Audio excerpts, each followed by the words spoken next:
함께 받을 하나님의 말씀입니다. 구약성경 에스겔 3장 1절부터 11절입니다.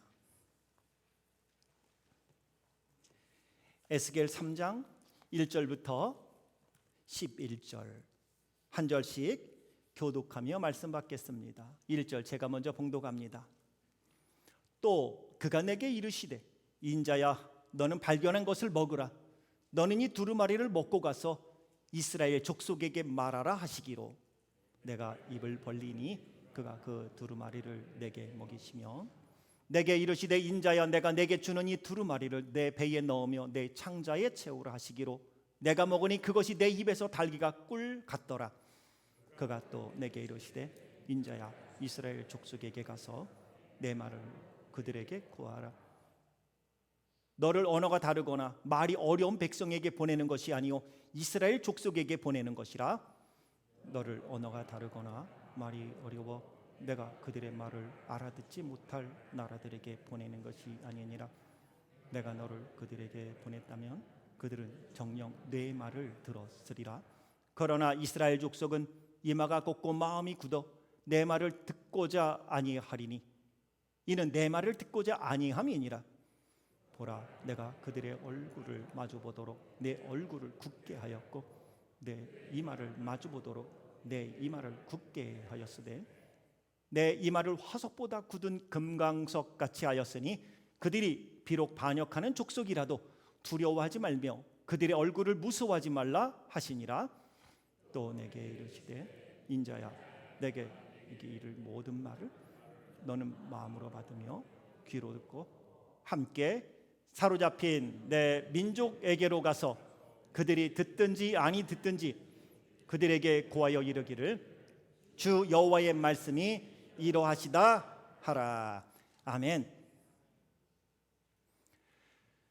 오늘 본문은 에스겔이 바벨론 그발 강가에서 하늘이 열리며 환상 가운데 하나님께 말씀을 받는, 그리고 하나님께 선지자로서 부름을 받는 사명과 하나님이 그를 선지자로 부르면서 그에게 부여하는 구체적인 임무가 무엇인지를 알려주는 내용을 담고 있습니다. 오늘 3장의 말씀은 2장에서 에스겔이 하나님께 선지자로 사명을 받고 부름받는 장면에 이어서 오늘 구체적으로 어떠한 일을 하라고 선지자로 부르셨는지에 대한 내용이지요. 에스겔서를 이해하기 위해서는 에스겔서의 역사적 배경을 조금 이해할 필요가 있습니다. 바벨론의 느부갓네살 왕이 남유다를 3번 침공합니다. 1차, 2차, 3차. 그때마다 바벨론의 느부갓네살 왕은 1차 때도 다니엘을 비롯한 인재들을 포로로 잡아가고 2차 때도 포로로 잡아가고 마지막 BC 586년에 남유다는 완전히 망하면서 그때 쉽게 말해서 별 볼 일 없는 몇 사람은 남겨두고 나머지는 다 바벨론으로 포로로 끌고 가게 됩니다. 에스겔은 2차 때 바벨론 왕에 의하여 포로로 그의 백성들과 함께 바벨론에 끌려가 있고 지금은 바벨론의 포로가 된 상태에서 그날 무슨 일인지는 몰라도 그발 강가에서 그날 때마침 그때에 하늘문이 열림을 경험하게 되죠. 학자들마다 왜 에스겔이 그발 강가에서 하늘문이 열리는 환상을 보게 되었을까 추측을 하고 역사적인 상황을 살펴볼 때에 강이 있었기 때문에 그때 그곳에 포로촌이 있지 않았을까라고 생각하는 게 가장 유력하고, 두 번째는 그발 강가에 있을 때는 에스겔이 적어도 하나님과의 1대1의 대면을 하기 위함, 그의 경건의 시간을 갖다가 그가 주님과의 만남을 가진 것이 아니냐라고 생각하는 두 가지가 가장 유력합니다. 무엇인지는 모르지만 그날 그때에 하늘문이 열려 에스겔이 환상을 보게 되는데 그 환상은 이런 거였어요.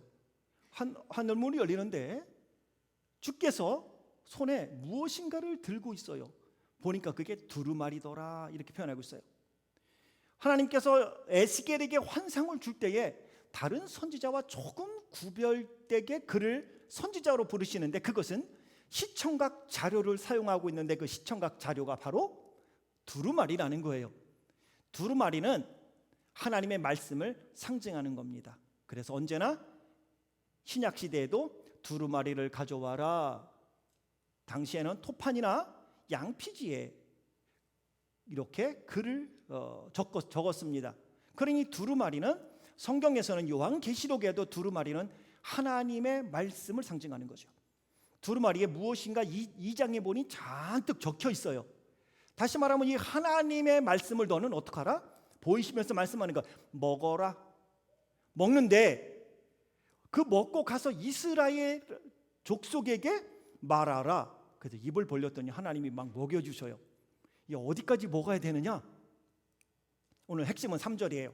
인자야, 내가 내게 주는 이 두루마리를 내 배에 넣으며 내 창자에 채우라 하시기로 내가 먹으니 그것이 내 입에서 달기가 꿀 같더라 라는 말씀이시죠. 여기서 오늘 첫 번째 우리가 들어야 될 말씀은 이거예요. 왜 하나님은 에스겔에게 배에 넣고 창자까지 채우라고 말씀하시는가? 여기서부터 오늘 하나님께서 에스겔을 선지자로 부른 구체적인 임무와 사명이 무엇인지를 우리는 알 수가 있어요. 이 질문에 대한 정확한 해답을 알 수 없다면 오늘 우리를 하나님이 예수 그리스도를 통하여 하나님의 자녀로 부르시고 오늘을 살게 하셔서 복된 주님의 날 이토록 나와 예배 드리게 하시는 이유, 생명을 오늘까지 붙잡아 주시고 나의 삶을 여기까지 에베네셀 되게 하신 이유를 우리는 발견하지 못해요. 그러니 오늘 에스겔에게 왜 배까지 넣고 창자까지 채우라고 하시는가라는 그 해답을 알면 오늘 하나님이 우리를 통해서도 무엇을 원하시는지를 우리는 발견할 수 있기에 이 질문은 아주 중요한 질문이라 할 수 있습니다. 저도 초대를 받고 여러분들도 잔치에 초대를 받게 되잖아요. 그러면 떡하니 상을 차려놓습니다. 실컷 먹습니다. 그러면 주인이 다 같이 우리는 그런 인사를 해요. 왜 그렇게 인사하는지 몰라요. 차린 거는 없는데 많이 드셨는지 모르겠어요. 겸손이에요. 진짜 차린 것 없는 분들은 그런 말 안 하는데 진짜 떡하니 차려놓는 분들은 꼭 그런 말을 하셔요. 그럼 우리는 뭐라 그래요? 아유, 충분히 먹어서요 이 목까지 찼어요. 목까지. 이런 분이 있어요. 어느 분은 실컷 먹어서요 이 턱까지 찼어요. 어느 분은 그냥 배가 터질 만큼 먹었어요. 이렇게 표현합니다. 그런데 오늘 하나님이 에스겔에게 말씀할 때는 배에다 넣었어요. 그리고 창자까지 채우랍니다. 요 창자까지 채우라는 요 창자가 사실은 히브리서의 원어를 보면 내장을 의미하는 거예요. 그런데 영어 성경을 다양하게 보면 스타믹, 위라고는 표현으로 하나, 그냥 단순히 사람이 창자까지 못 채우잖아요, 우리는. 그러다 보니까 어떤 영어 버전에는 그냥 위다라고 번역한 영어 버전이 많고요. 어떤 영어 버전을 보면 위와 창자라는 단어를 따로 사용해서 두 가지를 구분해서 쓰게 됩니다. 여기는 아주 중요한 의미가 있습니다. 근데 한글 성경에는 그 영어 많은 버전 중에 어느 버전, 위와 창자를 구분해서 창자까지 채우라고 말씀하고 있는 거죠. 여기서 우리는 창자까지 채우라는 말씀에서 잠깐 주목해야 돼요. 오늘 우리는 말씀을 들으면 귀로 듣습니다. 그리고 조금 더 큰 은혜가 되면 마음에 새겼다고 말합니다. 그런데 우리는 그 다음 주에 오면 다시금 다 잊어버리고 와요. 근데 이 창자까지 채우라는 건 이런 것 같아요. 저희가 그 7월 8월에 세교우분들이 많이 오셔서 더 늦기 전에 해야 되겠다 생각하고 우리가 새가족 환영회를 했잖아요. 그랬는데 그 새가족 중에 한 권사님께서 한 가족마다 말씀을 이렇게 하라고 그랬잖아요. 근데 이제 인사를 하는 가운데 지금 본인이 나온 지가 6주 됐대요. 그런데 오늘 거 빼고 지난 6주 전에 있던 설교 제목을요 다 다 기억하고 계신 거예요. 사실은 얼굴이 뜨거워졌어요. 저도 6주 전부터 지금 무슨 설교했냐고 제목을 이야기하라 그러면 저도 기억 못해요. 근데 그 권사님이 아니 6주 전부터 본인이 왔을 때 제 설교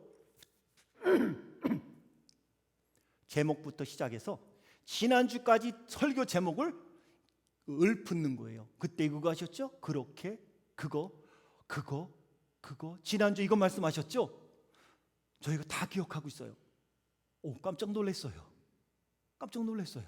지금도 저에게 지지난주 거 물어보면 한참 생각해요. 지난주 거는 내가 생각을 했는데 지지난주 게 뭔지 이 정도로. 근데 여러분에게 지난주 제 설교 제목이 뭐예요? 라고 제가 구체적으로 묻지 않습니다. 왜냐면 얼굴 빨개질까 봐. 근데 그 권사님은요 6주 거를 읊으시는 거예요. 제가 감동을 받고 내가 정말 설교 잘 준비하지 않으면 안 되겠구나라는 생각을 가진 거죠. 창자까지 채우라는 거는 그런 거예요. 마른 땅이죠. 마른 땅에 길에 물이 촉촉히 젖으려면 소나기 갖고는 안 된다는 거 아시죠? 소나기가 확 내리고 나면 바짝 마른 딱딱한 길은요 물이 다 흘러내려갑니다. 쭉 하고 흘러내려가요. 그냥 소나기 내렸어요. 근데 물량이 제법 많아요. 그런데 그 소나기에는 땅이 젖지 않습니다. 땅을 적시는 것은 이슬비예요. 밤새도록 이슬비 내리면요 땅이 질퍽질퍽해져요. 창자까지 채우라는 거는 그냥 내가 하는 이야기 쓱 듣고 그 말씀 알았어요. 은혜 됐습니다. 이게 아니라는 거예요. 그건 에스겔에게 말씀하는 거예요. 네 창자에 채우지 않으면 네가 내 백성에게 가서 무슨 말을 하겠냐는 거죠. 잘 씹으라는 거예요. 곱게 이해하라는 거예요. 그리고 너의 말로 받으라는 겁니다. 그리고 지금 내 자신에게 그 말씀을 먼저 적용하라는 거고 네가 이해하라는 거예요. 그건 어디까지 채워라? 그게 창자까지 내려가는 거예요.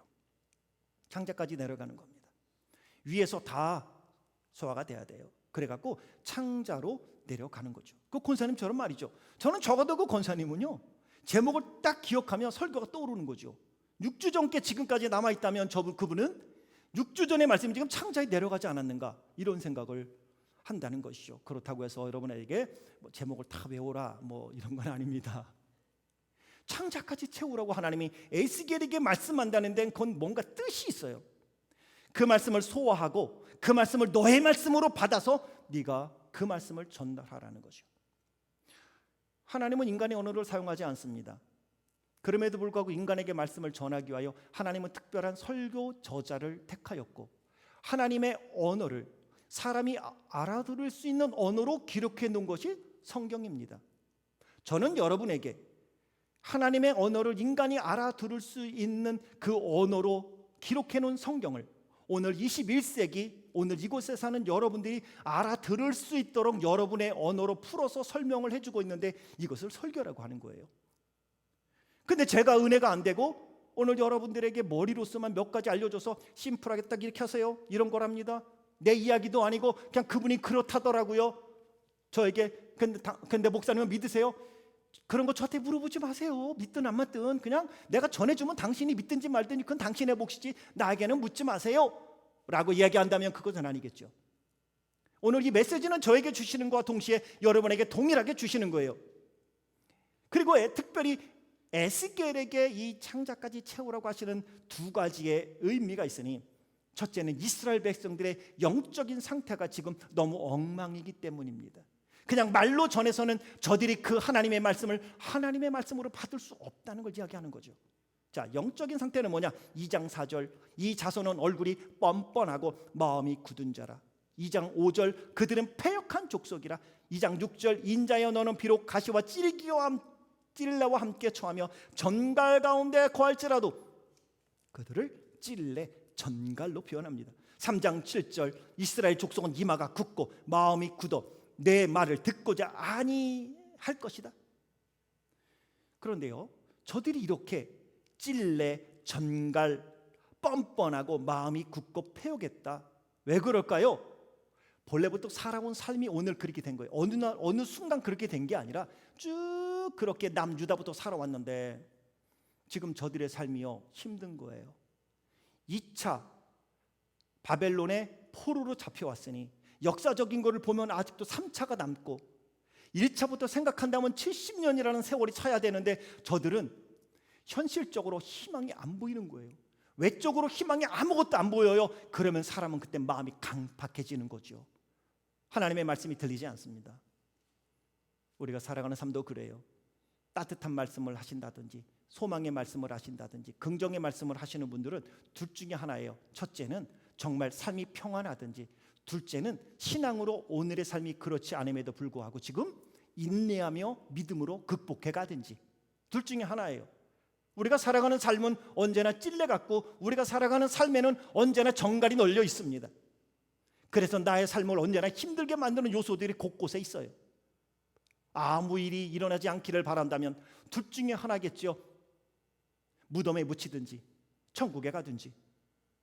오늘 우리에게는, 살아있는 사람에게는 언제나 업앤다운이 있을 수밖에 없고 삶에는 찔레와 정갈이 있을 수밖에 없어서 우리의 삶을 강팍하고 그리고 우리를 뻔뻔하게 만들고요, 마음이 굳어지게 만들 수밖에 없는 거예요. 그들에게 하나님의 말씀을 전하려 하는 에스겔은 확신이 있어야 되는데, 그건 먼저 에스겔이 그 말씀을 창자에 채워야 합니다. 세상의 빛이요 세상의 소금으로 살고 싶고 예수의 편지로 살고 싶으십니까? 그러면 그 말씀이 무엇인지를 내 창자까지 내려가게끔 곰곰이 생각해 볼 수 있는 시간이 필요합니다. 두 번째로 두루마리를 창자까지 채워야 될 이유가 있다면, 이스라엘 백성들은 그들이 패역한 족속이 아니라 에스겔, 네가 패역한 백성이 너도 될 수 있기 때문이다 라고 말합니다. 2장 8절에 보니 너 인자야, 내가 내게 이르는 말을 듣고 그 패역한 족속같이 패역하지 말고 라고 말합니다. 그런 상황 속에 여러분이 선지자로 부름받았다고 생각하며 2장 8절을 보세요. 너 인자야, 에스겔입니다. 선지자로 부름을 지금 받고 사명을 받는 거예요. 내가 내게 이르는 말을 듣고 그 패역한 족속같이 패역하지 말라. 누가요? 너. 내 말을 들었지만 환경이 어렵고요, 사람이 힘들고요. 에스겔도 들었거든요. 남유다에서 예레미야가 복음을 전했는데 자기가 듣기 싫은 복음을 전한다고 예레미야를요 웅덩이에 갖다 빠뜨렸거든요. 죽이려고요, 핍박을 하고요. 제대로 된 말씀을 전하면 고통당하는 거 알았기에 에스겔은 내가 지금 여긴 남유다도 아니고 여기는 바벨론, 그것도 포로촌이에요. 에스겔은요 특별한 사명을 받은 사람이에요. 그래서 에스겔서를 보면 지금은 책망하는 것 같지만 결국은 에스겔을 통해서 오늘날 지금은 외적으로 희망이 보이지 않지만 내가 너를 이곳에서 연단시켜서 마지막 내가 너희들에게 나의 영광을 너희를 통해 회복할 거야 라는 회복의 메시지를 후반부에 가면 하나님이 전해주는 걸 우리는 볼 수 있습니다. 하지만 그 현실이 너무 힘들잖아요. 그러면 에스겔이 하겠습니까? 안 하겠습니까? 안 할 확률이 있습니다. 너는 패역한 족속이 되지 않기 위하여 내가 너를 선지자로 부른 그 사명을 감당하기 위해서는 너는 내가 너를 왜 부르고 무슨 사명을 주었는지를, 이 말씀을 너는 내 창자까지 채워야 네가 그것을 가능할 수 있다고 이야기하는 겁니다. 그렇지 않으면 너는 어떤 사람이 된다고요? 너는 뻔뻔한 사람이 될 수 있어요.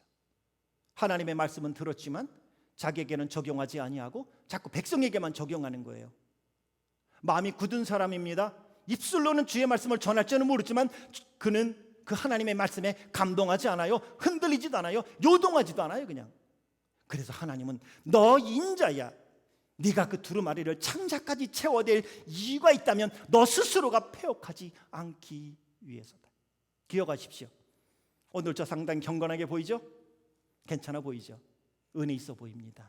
거기다 거룩한 하나님의 말씀까지 선포하니 여러분들이 보기에는 하나님하고 동기동창쯤 볼지도 몰라요. 오해하지 마세요. 저는 하나님의 은혜가 꼭 필요한 죄인이요 그리스도를 통하여 하나님의 자녀가 되어 값없이 그분의 은혜로 살아가고 그분의 은혜가 없으면 살 수 없는 존재입니다. 물론 하나님이 목사에게 주신 특별한 영적인 은혜와 능력이 있는 건 사실입니다만 제가 기도할 때 하나님이 더 크게 역사하실 걸 저는 믿습니다. 그런데 그건요 목사기 때문이 절대 아닙니다. 여러분, 믿음 때문이에요. 저는 믿거든요. 제가 믿음으로 기도한 건 언젠가는 하나님이 응답하실 걸 저는 반드시 믿어요. 그리고 기도하는 거는 꼭 기억합니다. 제가 이곳에 이렇게 지금도 그렇지만 미국에서 오랫동안 살면서 종종 느꼈던 게 뭐냐 하면 저의 삶 속에 일어나는 일들을 볼 때마다 그거 내가 신학교 다닐 때 길거리 왔다 갔다 하면서 하나님 앞에 읊었던 기도인데 라는 생각이 들어요. 저는 가을을 참 좋아합니다. 가을에는 기도하기 좋고요, 사색하기 좋고요, 묵상하기 좋아요. 길을 한 바퀴 여러분도 팍을 돕니까? 돌 때 그냥 자연만 보지 마시고 그 길 걸으면서 하나님과 대화 좀 해보세요. 에녹처럼. 하나님 알죠? 내가 사실은요 말이죠, 무슨 얘기를 그렇게 하세요? 궁시렁궁시렁. 아니 그냥요 하나님하고 얘기해요. 그렇게 하시면 되는 거예요.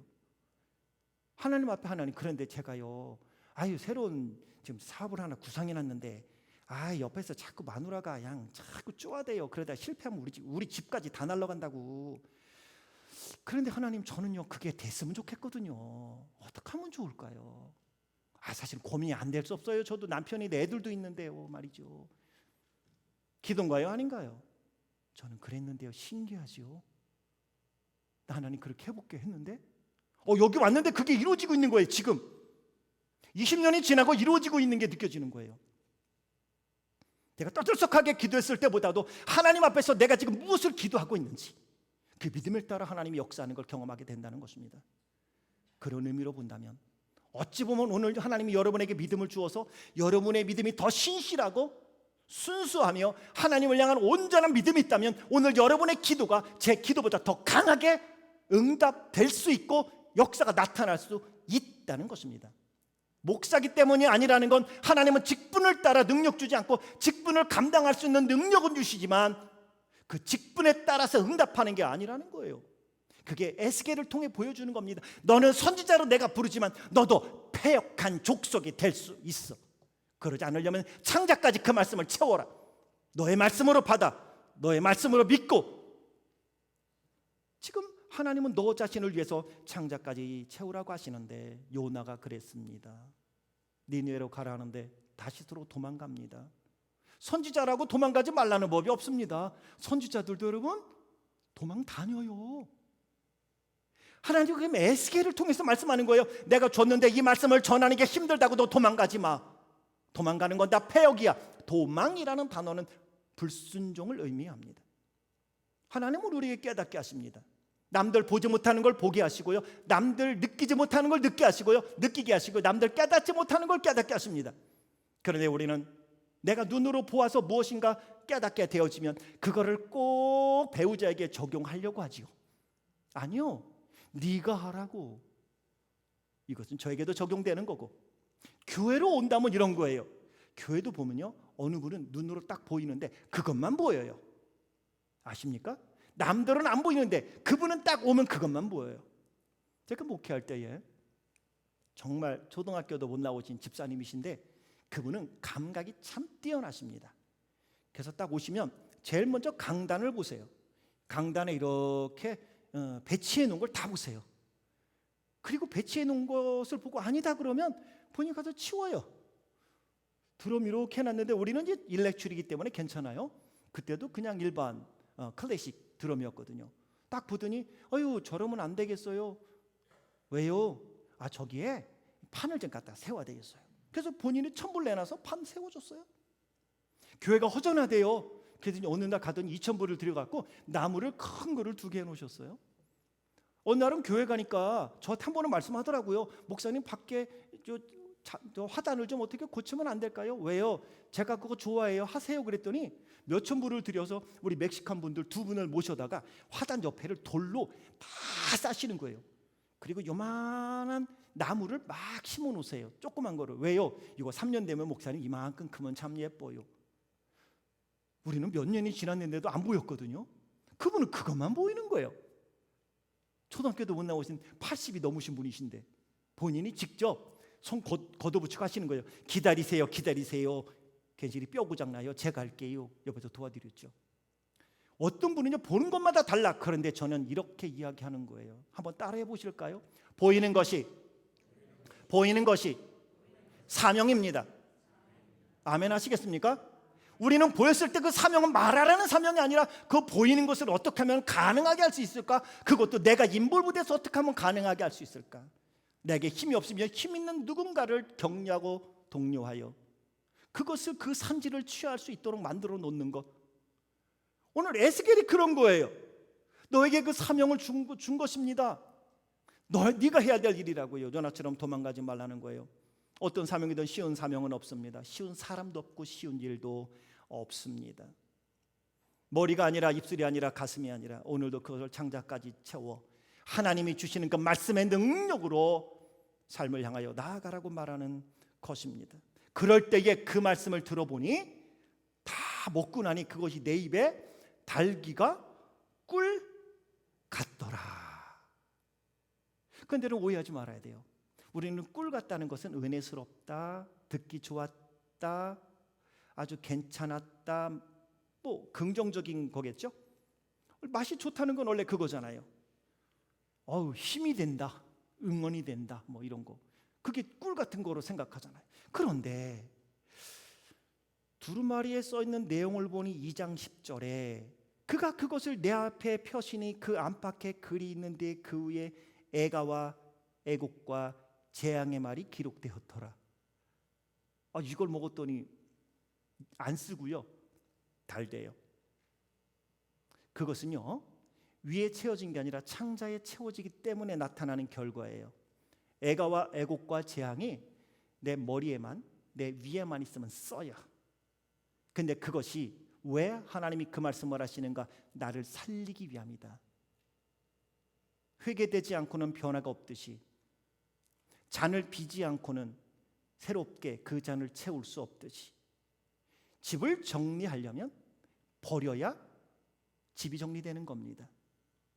내가 갖고 있는 거 그대로 가지고 변화되지 않습니다. 회개를 통하여 버려야 한다는 것이죠. 그런데 위에까지 왔을 때는 못 느꼈을 텐데 다 먹고 나니 달다는 것이 왜 하나님이 지금 저들에게 애곡의 말씀을, 애가의 말씀을, 지금 저들에게 재앙의 말씀을 하시는가를 에스겔이 다 깨달았다는 거예요. 그러면서 그렇게 말씀하시는 하나님의 마음을 보니 죄송하다는 거예요. 하나님 죄송해요. 죄송해요. 하나님 우리를 사랑하여 주신 건데 내 건 줄 알다가 우리가 이렇게 망해버렸어요. 패역한 족속이라는 말을 들어도 우리는 싸요. 하나님, 자기 자신을 보며 자기 민족을 보며 그 하나님의 사랑에 대하여 깨닫게 된 거지요. 주께서 사랑한다 할 때는 사랑 아닌 우리를 망하지 않게 할 줄 알았는데 거기 써 있는 걸 보면 왜 하나님이 애가를 기록했을까요? 왜 그것에 애곡하고 있을까요? 왜 재앙의 말씀을 하고 있을까요? 그것은 버리겠다는 거 아니라 내가 너를 사랑한다는 것입니다. 내 자식은요, 잘못하면요 오라 그래서 회초리로 종아리 때릴 수 있어요. 그런데 여러분, 남의 집 옆집에 있는 김 집사님 아들, 너 이리 와, 너 니네 엄마 말 안 들었지, 이리 와. 그리고 종아리 회초리 때려보세요. 난리 납니다. 왼수저요. 하나님이 우리를 사랑하기 때문에 그들의 종아리를 때려 지금 바벨론의 포로로 보냈다는데 그게 너무나 감사한 거예요. 그런 회개 속에 하나님은 회복을 주시겠다고 말씀한지 그것이 입에 꿀처럼 달더라. 그렇다면 오늘 에스겔에게 부여된 창자까지 하나님의 말씀을 채우도록 먹여주시는 이유는 무엇일까요? 그것은 하나님께서 부르신 바로 그곳에 가서 그것을 말하라는 겁니다. 그곳, 오늘은 그곳에 주목해 보세요. 그곳입니다. 1절에 보니 가서 이스라엘 족속에게 말하라. 그래서 두루마리를 먹여주셨다고 말씀합니다. 4절, 인자야 이스라엘 족속에 가서 내 말로 그들에게 고하라. 네 말 말고 내 말로. 5절, 이스라엘 족속에게 보내는 것이다. 11절, 사로잡힌 내 민족에게로 가서. 그러면서 하나님이 5절에 이렇게 말씀합니다. 언어가 다르거나 말이 어려운 백성에게 보내는 것이 아니다. 네 말을 다 알아들을 수 있는 그들에게 가라고 말합니다. 우리는 자꾸 그런 생각합니다. 그런데 오늘 에스겔에게 정확하게 짚어주는 것은 지금 하나님 이 말씀을 들어야 될 것은 바벨론 사람들입니다. 저들이 우리를 쳐들어와 괴롭히고 우리를 포로로 끌어왔으니 이 말씀을 듣는 건 바벨론 사람입니다. 그런데 하나님은 아니라는 거예요. 네가 가야 될 건 바벨론 아니라는 거예요. 애굽까지 갈 필요도 없어. 아수르에도 갈 필요 없어. 로마도 갈 필요 없어. 네가 가야 될 곳은 그 너의 족속 이스라엘 백성, 바로 사로잡힌 이 민족에게 가라고 하나님이 말씀하고 있는 겁니다. 이 자리에서 오늘 우리는 어디로 가야 할까요? 어디로 가야 할까요? 멀리 가려고 하지 마세요. 저는 그래요. 크리스찬들이요, 교회 밖에 나가면 착하게 살려고 노력해요. 참으려고 노력해요. 왜? 싸워갖고 욕먹으면 누구 욕먹는 거예요? 맞아요. 교회 욕먹어요. 아이고 저분은 한인 장로교회 뭐 누구라던데 직분은 아유 기루 잡수셨나. 그 말이 무서워.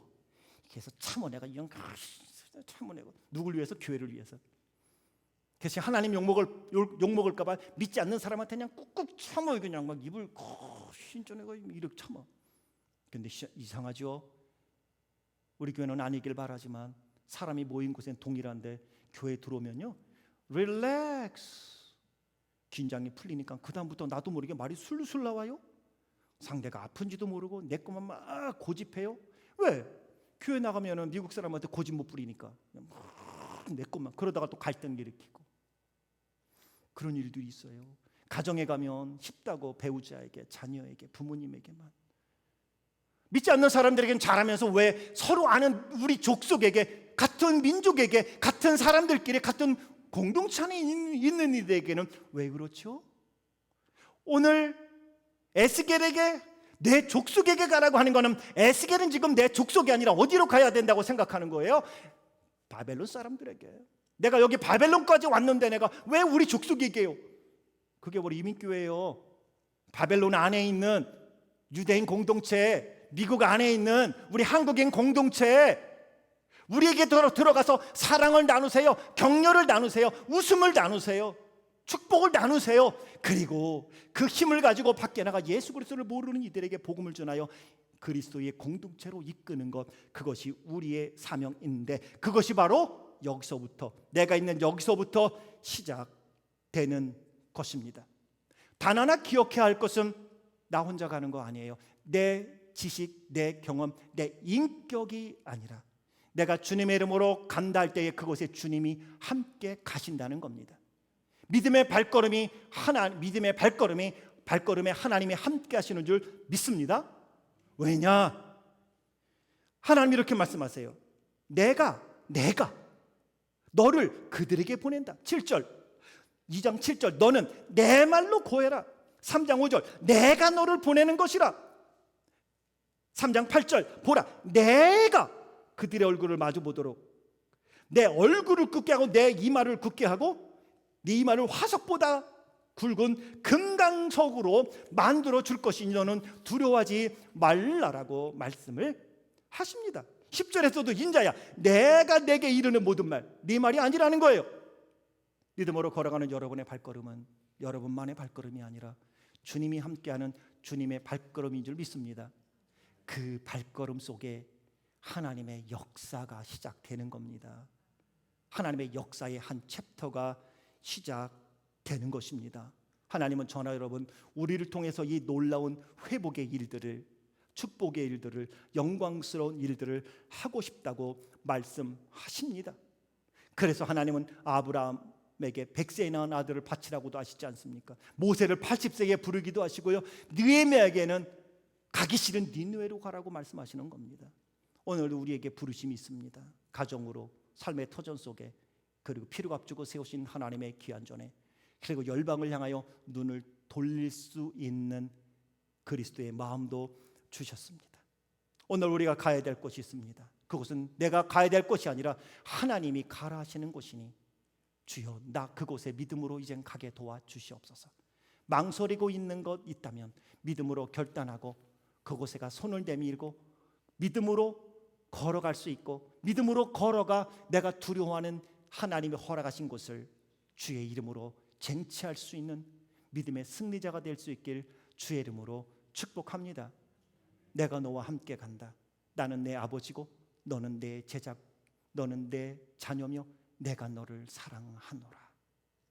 오늘도 하나님이 나를 얼마나 사랑하신가를 기억하며 오늘도 하나님 나도 내 자리로 갈 수 있게 도와주옵소서. 이 찬양을 부르며 결단할 수 있기를 원합니다. 주님이 주신 땅으로 한 걸음씩 나아갈 겁니다. 그곳에는 수많은 적들과 견고한 성이 나를 두렵게 할지도 모릅니다. 하지만 주님을 신뢰하고 주님을 의지함으로 주님이 주시는 담대함으로 큰 소리 외치며 주여 나 나아가겠습니다 라는 곡이죠. 함께 주님께 이 찬양으로 올리며 결단하며 나아가겠습니다. 주님이 주신 땅으로 한 걸음씩 나아갈 때에 나아갈 수많은 적들과 수많은 견고한 성이 비록 나를 두렵게 하겠지만 아직 주님을 신뢰함으로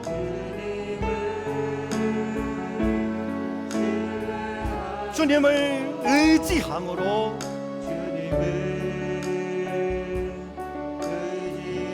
주님이 주시는 담대함으로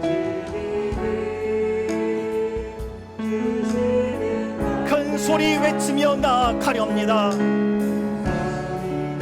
일어나서 찬양합시다. 일어나서 이 산지를 내게 주소서. 내게 주소서. 그날에 주께서 말씀하신 이제 주님의 이름으로 주님의 이름으로 그 땅을 이 산지를 주여 내게 주소서.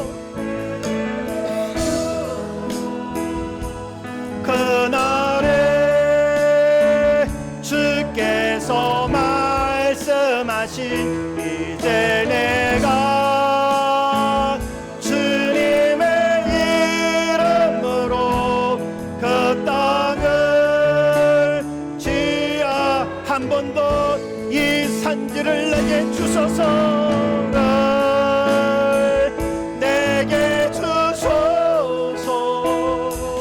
그날에